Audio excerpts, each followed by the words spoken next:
গীবতকে মৃত ভাইয়ের মাংস খাওয়ার সাথে তুলনা করা হয়েছে। কি ভয়ানক কথা! আরে রাহিম, ফরিদকে দেখেছিস গতকাল? সেই পার্টিতে কি হাস্যকর লাগছিল। তার প্যান্টটা এত টাইট যে মনে হচ্ছিল কোনো সার্কাসের ক্লাউন।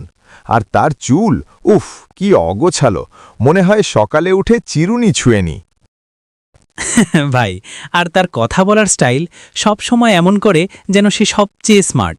কিন্তু আসলে কি জানে, গত সপ্তাহে অফিসে যা ভুল করেছে, বস তাকে কি বলেছে শুনেছিস? পুরো টিমের সামনে অপমানিত হয়েছে। মজা লাগে না? ঠিক বলেছিস। ফরিদ তো সবসময় নিজেকে বড় করে দেখায়, কিন্তু আসলে তার মতো লোভী লোক দেখিনি। গত মাসে যে লোন নিয়েছে, শুনেছি সে তার বোনের কাছ থেকে টাকা চুরি করেছে। কি লজ্জাজনক!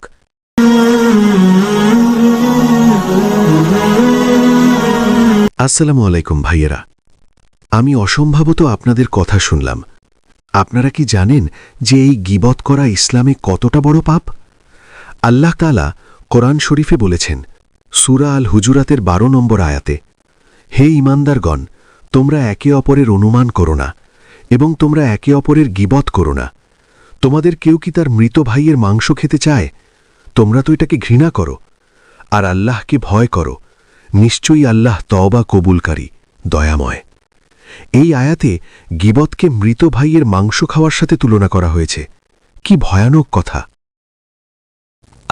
আপনি ঠিক বলছেন ইমাম সাহেব, আমরা ভুল করেছি। কি করা উচিত এখন? তওবা করো, আল্লাহর কাছে ক্ষমা চাও এবং যদি সম্ভব হয় ফরিদের কাছে ক্ষমা চেয়ে নাও। ভবিষ্যতে এমন কথা বলার আগে চিন্তা করো যে এটি তোমার নিজের সম্পর্কে বললে কেমন লাগত। ইসলাম আমাদের শিক্ষা দেয় যে মুসলিমের সম্মান রক্ষা করা ফরজ। আল্লাহ তোমাদের হেদায়েত দান করুন। খোদা হাফেজ। ভাইয়েরা, ইমাম সাহেব ঠিক বলেছেন। আমরা আর কখনো এমন করব না। চলো তওবা করি।